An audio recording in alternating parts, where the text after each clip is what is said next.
അസ്സലാമു അലൈക്കും വറഹ്മത്തുള്ളാഹി വബറകാത്ത്. എൻ്റെ ചോദ്യം എന്താണെന്ന് വെച്ചാൽ, ഇസ്ലാമിൽ വിവാഹത്തിന് മുൻപ് പ്രണയിക്കുന്നത് തെറ്റാണ്, അതെന്തുകൊണ്ടാണെന്നും പിന്നെ അതുപോലെ തന്നെ ഒരു വധുവിനെയോ അല്ലെങ്കിൽ വരനെ ശരിക്ക് ഇടപഴകാതെ എങ്ങനെ നമ്മൾ അവരുടെ കൂടെ ജീവിക്കാൻ സാധിക്കുന്നു എന്നത്. ബിസ്മില്ലാ.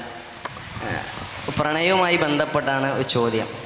ഒന്ന്, ഒരാളെ കണ്ടറിഞ്ഞ് മനസ്സിലാക്കി അവൾക്ക് ഇഷ്ടപ്പെട്ട കളറും ഇഷ്ടപ്പെട്ട നിറവും ഭക്ഷണവും അതൊക്കെ മനസ്സിലാക്കിയതിന് ശേഷം വിവാഹം കഴിക്കല്ലേ, അല്പനേരം പ്രണയിച്ചതിന് ശേഷം വിവാഹം കഴിക്കല്ലേ നല്ലത്. മറ്റത് വെറും ഒരു ചായ കുടിച്ച 5 മിനിറ്റ് ബന്ധത്തിൽ വിവാഹം കഴിക്കുന്നത് ശരിയല്ലല്ലോ. ഇസ്ലാം എന്തുകൊണ്ട് പ്രണയത്തെ എതിർക്കുന്നു? ആ ചോദ്യം ശരിക്കും ശരിയല്ല. ഇസ്ലാം പ്രണയത്തെ എതിർക്കുന്നുണ്ടോ? ഇല്ലല്ലോ. ഇസ്ലാം പ്രണയത്തെ പ്രോത്സാഹിപ്പിക്കുകയാണ്. നിങ്ങൾ പ്രണയിക്കണമെന്നാണ് ഇസ്ലാം പറയുന്നത്. വിവാഹത്തിന് ശേഷം ആ നിബന്ധനയുള്ളൂ. വിവാഹത്തിന് ശേഷം നിങ്ങൾ പരസ്പരം റസൂലുള്ളാഹി സ്വല്ലല്ലാഹി അലൈഹി വസല്ലമ ധാരാളം സ്നേഹിക്കുന്നതും പ്രസവിക്കുന്നതുമായ പെൺകുട്ടികളെ വിവാഹം കഴിക്കണമെന്ന് യുവാക്കൾക്ക് നിർദ്ദേശം കൊടുക്കുന്നുണ്ട്. അപ്പോൾ സ്നേഹം, ഇഷ്ടം, പ്രണയം, മവദ്ദത്ത് എന്നാണ് ഖുർആൻ വിവാഹവുമായി ബന്ധപ്പെടുത്തിയത്. അത്രയും സ്നേഹം മനസ്സിൻ്റെ ഉള്ളിൽ നിന്ന് വരുന്ന ഒരു സ്നേഹത്തിനെയാണ്, പ്രണയത്തിനെയാണ്. അപ്പോൾ ഇസ്ലാം പ്രണയത്തെ പ്രോത്സാഹിപ്പിക്കുന്നു. അങ്ങനെ പ്രണയിച്ചു കഴിഞ്ഞാൽ അത് പുണ്യവുമാണ് വിവാഹത്തിന് ശേഷം. പിന്നെ ഇവിടെ ചർച്ച വിവാഹത്തിന് മുമ്പാണ്. വിവാഹത്തിന് മുമ്പ് യഥാർത്ഥത്തിൽ എന്താണ് ഈ പ്രണയം എന്ന് പറഞ്ഞാൽ? പ്രണയം എന്ന് പറഞ്ഞാൽ എന്താണ്? ഞാൻ ഡെഫിനിഷൻ കൊടുക്കുക. ഇതിൽ വാണ്ടിങ് എന്നാണ്. ശരിക്ക് വാണ്ടിങ് ഈസ് നോട്ട് ലൈക്കിങ് എന്ന. എനിക്കൊരു സംഗതി ആഗ്രഹമുണ്ട്. അപ്പം ഞാനൊരു പെൺകുട്ടിയെ കാണുന്നു. ഒരു പെൺകുട്ടിയെ കണ്ട ഉടനെ ആ പെൺകുട്ടിയുടെ എന്തോ നിറമാവാം, സംസാരമാവാം, ശൈലിയാവാം, എന്തോ എനിക്ക് ഇഷ്ടപ്പെടുന്നു. അങ്ങനെ ഞാൻ ആഗ്രഹിക്കുന്നു ആ പെൺകുട്ടി എനിക്ക് വേണമെന്ന്. പലപ്പോഴും നടക്കുന്നത് ഇതാണ്. ഒരു പെൺകുട്ടിയെ കാണുന്നു, ആ പെൺകുട്ടിയെ പച്ചയായി ഞാൻ ആഗ്രഹിക്കുന്നു, അവളുടെ ശരീരത്തെ. പക്ഷെ നേരിട്ടിട്ട് അവളോട് ചെന്ന് നിൻ്റെ ശരീരം എനിക്ക് തരുമെന്ന് ചോദിച്ചാൽ ചെരുപ്പൂരി അടി കിട്ടും. ഇതറിയുന്ന ആൺകുട്ടി എന്ത് ചെയ്യും?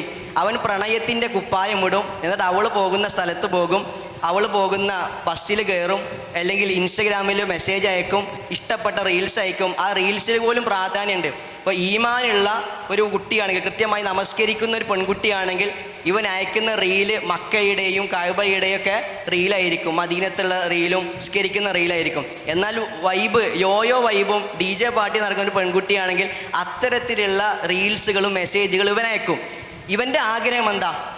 എങ്ങനെയെങ്കിലും ഞാൻ ആഗ്രഹിച്ച ഈ ആഗ്രഹത്തിന്, സഫലീകരണത്തിന് ഈ പെൺകുട്ടിയെ കിട്ടണം. അപ്പോൾ അതിനു വേണ്ടി നമ്മൾ സംഗതി ആഗ്രഹിച്ചാൽ അത് കിട്ടണം. അത് കിട്ടാൻ വേണ്ടി നമ്മൾ പല വഴികളും അന്വേഷിക്കും. എന്തൊക്കെ വഴിയുണ്ടോ അത് ഒരു അഡിക്ഷൻ ലെവലിലേക്ക് എത്തും. ഉദാഹരണത്തിന് ഞാൻ പറയാം. ഞാൻ ഒരു മന്തി ആഗ്രഹിക്കുന്നു.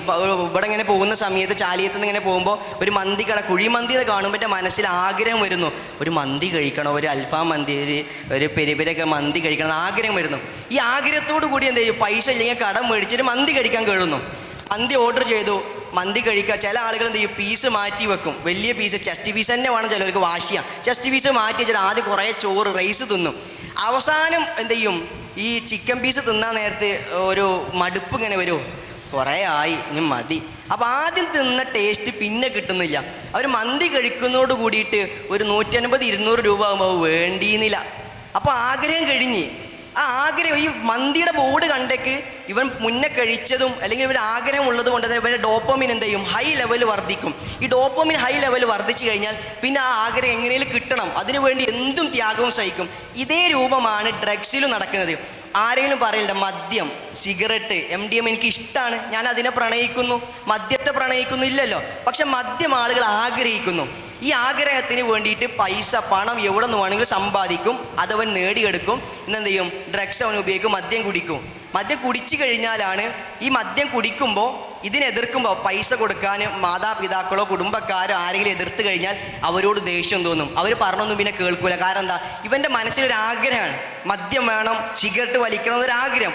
ഈ ആഗ്രഹം സഫലീകരിക്കലാണ് ഡോപ്പമിൻ്റെ പണി. ഡോപ്പമിൻ ഹൈ ലെവലിൽ നിൽക്കുമായിരിക്കും. അപ്പോൾ അത് വലിക്കുന്നതോടുകൂടി, മദ്യം ഉപയോഗിക്കുന്നതോടുകൂടി ഡോപ്പമിൻ ഒറ്റയടിക്ക് താവും.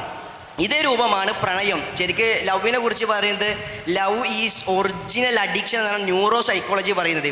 ഒറിജിനൽ അഡിക്ഷൻ എന്നുള്ളത് ലവ് ആണ്, പ്രണയമാണ്. അപ്പോൾ ഒരു പെൺകുട്ടിയെ കണ്ട് ഇഷ്ടപ്പെട്ട് പിന്നെ പ്രണയത്തിൻ്റെ കുപ്പായം ഇട്ട് ഈ പെൺകുട്ടി എങ്ങനെയും എൻ്റെ ഭാഗത്തേക്ക് എത്തിക്കണം, അതിനുവേണ്ടി എന്ത് ചെയ്യും?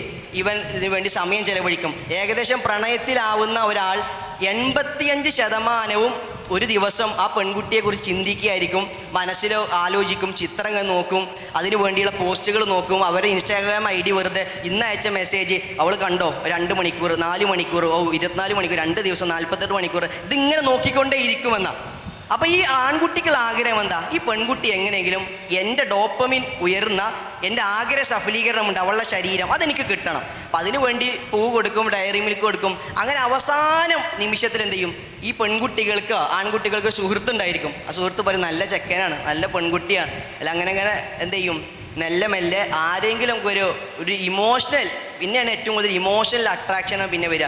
ഇമോഷണൽ ഇത്രയും കാലമായിട്ട് ചിലപ്പോൾ നീ ധരിച്ച ചുരിദാർ എന്ത് ഭംഗിയാ, നീ ധരിച്ച കൺമശി, ഓ നിന്നെ ഈ കൺമശി ധരിച്ച് കാണാൻ നല്ല ഭംഗിയുണ്ട് കേട്ടോ, ചുവന്ന ചുരിദാർ എന്ത് രസമാണ് നിനക്ക്. ഈ ചോദ്യം ചിലപ്പോൾ ഈ പെൺകുട്ടിയുടെ വീട്ടിൽ നിന്നോ കുടുംബത്തിൽ നിന്നോ ആരും ചോദിച്ചിട്ടുണ്ടാവില്ല, കൺമശി എഴുതിയ വാപ്പിമ്മേനെ അറിഞ്ഞിട്ടുണ്ടാവില്ല. പക്ഷേ ഈ കുട്ടി എല്ലാ വിശേഷങ്ങളും അന്വേഷിക്കുന്നു. ഒരു ആൺകുട്ടി എന്നോട് എല്ലാ വിശേഷങ്ങളും എന്നും ചോദിക്കുന്നു, ഇന്ന് എത്രമാത്രം കെയറാണ്, എത്ര സ്നേഹമാണ്. അപ്പോൾ കൂട്ടുകാരികൾ പറയും, ശരി തന്നെയാണ് കേട്ടാ, ആരും ഇത്രമാത്രം ഓരോ കാര്യങ്ങൾ ചോദിക്കൂല, അത്ര ഇഷ്ടം കൊണ്ടല്ലേ മാസങ്ങളായിട്ടും വർഷങ്ങളായിട്ടും അവൻ്റെ പിന്നാലെ നടക്കണ്ടല്ലോ. ഈ പിന്നാലെ നടക്കുന്ന സമയത്ത് ഒരു ആൺകുട്ടി ഒരു പെൺകുട്ടിയുടെ പിന്നാലെ നടക്കുമ്പോൾ റിപ്ലൈ, ഇത് ഇൻസ്റ്റഗ്രാമിൽ ഒരു മെസ്സേജ് അയക്കുന്നു, ആ മെസ്സേജിന് നാം റിപ്ലൈ കൊടുക്കുന്നു, എന്ത് അങ്ങനെ എന്തെങ്കിലും റിപ്ലൈ കൊടുക്കുന്ന നടക്കും പ്രതീക്ഷയാണ്.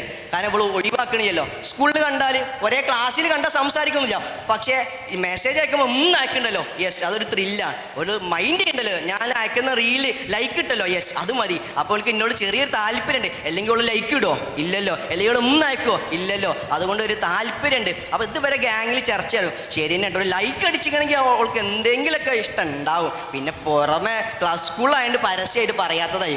അപ്പോൾ ഒരു പോസിറ്റീവ് എനർജി, ഈ പോസിറ്റീവ് എനർജി ആയിട്ട് രാവിലെ ഈ ആൺകുട്ടി വരാം. അങ്ങനെ അവസാനം ഈ ഇമോഷണലായിട്ട് ഒത്തിരിയും എന്നെ കെയർ ചെയ്ത മനുഷ്യൻ, ഈ ചെറുപ്പക്കാരൻ, അതുകൊണ്ട് ഞാൻ അവനെ ആത്മാർത്ഥമായി പിന്നീട് ഇവരെ തമ്മിൽ എന്ത് ചെയ്യും, സ്നേഹത്തിലേക്ക് എത്തുന്നു. ആ സ്റ്റേജിലാണ് അട്രാക്ഷൻ എന്ന് സൈക്കോളജി പറയുന്നത്. ഈ അട്രാക്ഷൻ സ്റ്റേജിലേക്ക് എത്തിയെന്നോട് കൂടിയിട്ട് പിന്നെ എനിക്ക് ക്രിക്കറ്റ് ഇഷ്ടമാണെങ്കിൽ അവൾക്കും ക്രിക്കറ്റ് ഇഷ്ടമാണ്, എനിക്കിഷ്ടം പച്ച കളറാണെങ്കിൽ അവൾക്കും ഇഷ്ടം, നിനക്ക് പച്ച എനിക്കും പച്ച, അനക്കിതാ ലെഗ് പീസാ ഇഷ്ടം എനിക്കും ലെഗ്, നമ്മൾ എന്ത് മാച്ചാലേ, നമ്മൾ ഒരേപോലെ അല്ലേ, എന്തും ഒക്കെ അങ്ങനെ തന്നെ. ഇങ്ങനെ എൻ്റെ വീട്ടിൽ ഇന്ന് ബിരിയാണിയാ, എൻ്റെ വീട്ടിലും ബിരിയാണിയാ, നമ്മൾ രണ്ടുപേരും ഫാമിലി അടക്കം ബെസ്റ്റ്, എന്ത് യോജിപ്പാ, അങ്ങനെ പിന്നെ എല്ലാതും യോജിപ്പായിരിക്കും. അപ്പോൾ ഈ സമയത്ത് ഹൈ ലെവലായിരിക്കും ഡോപ്പമിൻ്റെ പണി എന്താ, നിങ്ങളുടെ ഈ ആഗ്രഹം ആദ്യം തുടങ്ങിയ ആഗ്രഹം സഫലീകരിക്കുന്നത് മാത്രം. അപ്പോൾ അതിന് വേണ്ട സാഹചര്യവും സന്ദർഭവും. പിന്നെ ഈ അട്രാക്ഷനിലായ സമയത്ത് ഇവളെ കുറിച്ച് നല്ലതേ പറയാണ്ടാവുള്ളൂ. ഒരു പെൺകുട്ടി ആൺകുട്ടിയെ ചീത്ത പറഞ്ഞ്, അതെന്നെ ചീത്ത പറഞ്ഞതല്ല, അത് അവനക്ക് എന്നോട് ഇഷ്ടം കൊണ്ട് പറഞ്ഞതാണ്. അതേപോലെ പെൺകുട്ടി ആൺകുട്ടിയെ ചീത്ത പറഞ്ഞ്, അത് ചീത്ത ആയിട്ടൊന്നും എടുക്കണ്ട, അതെന്തിനാ, അത് സ്നേഹം കൊണ്ട് ഞാൻ അങ്ങനെ ചെയ്തത് ശരിയായില്ല, സ്നേഹം കൊണ്ട് പറഞ്ഞതല്ലേ, ഞാൻ അംഗീകരിക്കുന്നു. ഇങ്ങനെയാണ് മുന്നോട്ട് പോവുക. പിന്നീട് ഇവർ ബന്ധപ്പെടുന്നതോടുകൂടി, പച്ചയായി പറഞ്ഞാൽ ഇവർ ശാരീരികമായി ബന്ധപ്പെടുന്നതോടുകൂടി ഡോപ്പമിൻ്റെ ആഗ്രഹം, ഈ ആഗ്രഹം എന്നുള്ളത് ഈ മനുഷ്യന് വന്നിട്ടുള്ള വാണ്ടിങ്, ഈ ആഗ്രഹം സഫലീകരണം, ഇത് സഫലീകരിക്കുന്നതോട് കൂടിയിട്ട് ബന്ധപ്പെടൽ നടക്കുന്നതോട് കൂടിയിട്ട് ഡോപ്പമിൻ്റെ ലെവൽ ഒറ്റയടിക്കാണ് താവും. ഇപ്പോൾ മന്തി കഴിച്ചാൽ മടുപ്പുള്ളത് പോലെ തന്നെ മന്തി കിട്ടിയല്ലോ മടുത്ത്, ഇതേപോലെ പ്രണയിച്ച ആളെ കിട്ടി കാര്യങ്ങൾ നടത്താൻ പെട്ടെന്ന് ഡോപ്പമിനാണ് താവും. പിന്നെയാണ് ബോധം വരിക, പച്ച കളറാ എൻ്റെ ഒരു പച്ച, ക്രിക്കറ്റാ ഒരു 24 മണിക്കൂർ ക്രിക്കറ്റ്, ലെഗ്ഗാ എൻ്റെ ലെഗ്, ഇങ്ങനെ പറയും, നേരെ വിപരീതവും. പിന്നെ ചീത്ത പറഞ്ഞാലോ, ഇങ്ങനെ നല്ലേന്ന്, കല്യാണത്തിന് മുമ്പ് വിവാഹത്തിന് മുമ്പ് ഇങ്ങനെ നല്ലേന്ന്, പ്രണയിക്കുമ്പോൾ സ്കൂളിൽ പഠിക്കുമ്പോൾ ഇങ്ങനെ നല്ലേന്ന്, നല്ല സ്നേഹമെന്ന്. ഇപ്പം ഒന്ന് നേരെ തിരിച്ചാണ്, ഉൾട്ടാണ്. അത് നേരെ തിരിച്ചിട്ടും പെൺകുട്ടി ആൺകുട്ടിയോട് ശബ്ദം ഇടുമ്പോൾ എന്നോട് ഒച്ചയിടാനായ ഇത്രയും കാലം ഇങ്ങനെ നല്ലേന്നല്ലോ, കാക്കു ചേമ്പ് മാങ്ങ എന്ന് പറഞ്ഞിട്ട് ചക്കര മുത്ത് എന്ന് പറഞ്ഞിട്ടായിരുന്നല്ലോ, ഇപ്പോൾ നേരെ തിരിച്ചായോ. പിന്നുള്ളത് അപ്പോഴാണ് കണ്ണ് തുറക്കുക, അപ്പോഴാണ് ഒരാൾ ചിന്തിക്കുക, ഈ പെൺകുട്ടി എനിക്ക് പറ്റിയതാണോ, ഒന്നും കൂടിയൊക്കെ ആലോചിക്കണേന്നേ. ഒരാഗ്രഹത്തിൻ്റെ പുറത്താണ് ചെയ്തു പോയി, ഇപ്പം കുടുങ്ങിയല്ലോ അത്. അതാണ് ഒന്നാമത്തെ വശം. രണ്ടാമത്തെ ചോദ്യത്തിലേക്ക് കടക്കുന്നത്, അതുകൊണ്ട് പറയാം പെട്ടെന്ന് ഞാൻ അവസാനിപ്പിക്കാം. തിരഞ്ഞെടുക്കാനുള്ള സ്വാതന്ത്ര്യം. ഒരു ചായ കുടിച്ച ബന്ധമല്ലേ, 5 മിനിറ്റിൻ്റെ ഉള്ളിലല്ലേ വിവാഹം നടക്കുള്ളൂ. അറേഞ്ച് മാരേജ്, പ്രണയ വിവാഹത്തിൽ അങ്ങനെയല്ലോ, കളറൊക്കെ മനസ്സിലാക്കാൻ സമയമുണ്ടല്ലോ. യഥാർത്ഥത്തിൽ മനസ്സിലാക്കാനുള്ള സമയം, ചോയ്സ് എന്നുള്ളത് പ്രണയത്തിലില്ല. കാരണം എന്തുകൊണ്ടാണ്, എനിക്കൊരു പെൺകുട്ടിയെ കണ്ടു, എന്തോ അവളിൽ ആഗ്രഹം വന്നു, ആ ആഗ്രഹത്തിൻ്റെ പേരിൽ പിന്നാണ്ട് വീഴാണ്, അതിൽ വീണ് പിന്നൊക്കെ കഴിഞ്ഞതിന് ശേഷമാണ് ആലോചിക്കുക, എൻ്റെ വൈബിനനുസരിച്ചല്ലല്ലോ. പിന്നെയാണ് ചിന്തിക്കുക. ഈ ഡോപ്പമിൻ്റെ ആഗ്രഹം എല്ലാം സഫലീകരിച്ച് കഴിഞ്ഞാലാണ് പിന്നെയാണ് യുക്തി ചിന്ത വരിക. കാരണം മദ്യപാനിക്ക് മദ്യം കിട്ടണമെന്ന് ആഗ്രഹം ഉണ്ടാവുള്ളൂ. ആ മദ്യം എവിടുന്ന് കിട്ടിയാലും വേണ്ടില്ല, ഏത് ബാറിൽ നിന്ന് കിട്ടിയാലും വേണ്ടില്ല, ആര് കൊടുന്നു തന്നാലും വേണ്ടില്ല, പൈസ എത്ര ചിലവായാലും വേണ്ടില്ല, അത് കിട്ടണം. അത് കിട്ടിക്കഴിഞ്ഞാൽ കുടിച്ചു കഴിഞ്ഞാലാ വേണ്ടിയതിലെ പൈസ കുറേ ചിലവായി. ഇതേപോലെ കിട്ടിക്കഴിഞ്ഞാലാണ് ഇവർ ആ സമയത്ത് ഇവരുടെ യുക്തി എന്ത് ചെയ്യില്ല, വർക്ക് ചെയ്യില്ലെന്ന് ന്യൂറോ സൈക്കോളജി പറയുന്നുണ്ട്. പക്ഷേ അറേഞ്ച് മാരേജിൽ ഇപ്പം ഞാനൊരു പെൺകുട്ടിയെ കാണുന്നു, സംസാരിക്കുന്നു, വലിയൻ്റെ അടിസ്ഥാനത്തിൽ അവരെന്ത് ചെയ്തു, ഇഷ്ടപ്പെടുന്നോ ഇല്ലയെന്ന് ചോയ്സ് ഉണ്ട് അവിടെ. എനിക്ക് എൻ്റെ വൈബിനനുസരിച്ച് പെൺകുട്ടിയാണോ എനിക്ക് അന്വേഷിക്കാനുള്ള സമയമുണ്ട്. ഞാൻ അന്വേഷിക്കുന്നു, എൻ്റെ ഈമാനിനനുസരിച്ച, എൻ്റെ നമസ്കാരത്തിനൊക്കെ അനുസരിച്ച, എൻ്റെ വൈബിനനുസരിച്ച് ഒരു പെൺകുട്ടിയാണോ അല്ലെങ്കിൽ എൻ്റെ വൈബിനനുസരിച്ച് ഒരു ആൺകുട്ടിയാണോ എന്നെനിക്ക് ആലോചിക്കാനും ചർച്ച ചെയ്യാനും അവളുടെ ഏകദേശ കാര്യങ്ങൾ കുടുംബവുമായി ബന്ധപ്പെട്ട് ചർച്ച ചെയ്യാനും സമയമുണ്ട്, ചോയ്സ് ഉണ്ട്. എനിക്ക് എൻ്റെ വൈബിന് പറ്റിയതല്ല, അതുകൊണ്ട് ഞാനത് ഒഴിവാക്കുന്നു. ഇത് എൻ്റെ വൈബിന് പറ്റി, അതുകൊണ്ട് ഞാൻ സ്വീകരിക്കുന്നു. മറ്റേത് അങ്ങനെ ഒരു സെലക്ട് ചെയ്യാനുള്ള ഓപ്ഷൻ പ്രണയ വിവാഹത്തിലില്ല. അത് അട്രാക്ഷനിൽ അറിയാതെ ഒരു ആഗ്രഹത്തിൻ്റെ പോലെ അങ്ങനെ പോകുന്നു. യുക്തി ഒരിക്കലും അവിടെ ചിന്തിക്കുന്നില്ല. അതുകൊണ്ട് പ്രണയ വിവാഹത്തിലല്ല ചോയ്സ് ഉള്ളത്, തിരഞ്ഞെടുക്കാനുള്ള സ്വാതന്ത്ര്യമുള്ളത്, മനസ്സിലാക്കാനുള്ള സ്വാതന്ത്ര്യമുള്ളത്. അതുകൊണ്ട് അറേഞ്ച് മാരേജിലാണ് ഇത്തരത്തിലുള്ള സ്വാതന്ത്ര്യമുള്ളത് എന്നാണ്. അതുകൊണ്ടാണ് ഇസ്ലാം അറേഞ്ച് മാരേജിനെ പ്രോത്സാഹിപ്പിക്കുന്നത്. പിന്നെ രഹസ്യമായി കാമുകന്മാർ, ഇപ്പം എൻ്റെ ഉമ്മാനെ എനിക്ക് വിവാഹം ചെയ്യാൻ പറ്റുമോ? പറ്റൂല. എന്തുകൊണ്ടാ? അത് മ്ലേച്ഛതായോണ്ടോ, തിന്മായോണ്ടോ, മോശമായോണ്ടോ? അല്ല, ഹുജിമത്ത് ഉമ്മ. എൻ്റെ ഉമ്മയെ വിവാഹം കഴിക്കുന്നത്, നിക്കാഹ് ചെയ്യുന്നത് ഹറാമാണ് അള്ളാഹു പറയുന്നു. അതേ അള്ളാഹു തന്നെയാണ് തൊട്ടടുത്ത ആയത്തുകൾ പറയുന്നു, മുത്തഹിദാത്ത് അഹ്ദാനിൻ, രഹസ്യമായി കാമുകന്മാർ അവർ ചാറ്റ് ചെയ്യുന്നത്, മെസ്സേജ് അയക്കുന്നത്, കാണുന്നത്, ജ്യൂസ് കുടിക്കുന്നത്, ബന്ധപ്പെടുന്നത് മുഴുവനും അത് വ്യഭിചാരമാണ്. അപ്പം ഇങ്ങനൊരു വ്യഭിചാരത്തിലൂടെ ഉണ്ടാകുന്ന പെൺകുട്ടിയും ആൺകുട്ടിയും വിവാഹത്തിൽ ഏർപ്പെടുന്നു. പിന്നീട് അവരിൽ ഉണ്ടാകുന്ന മക്കൾക്ക് ബർക്കത്ത് അവിടെ ഉണ്ടാകുന്ന അന്വേഷിക്കണം.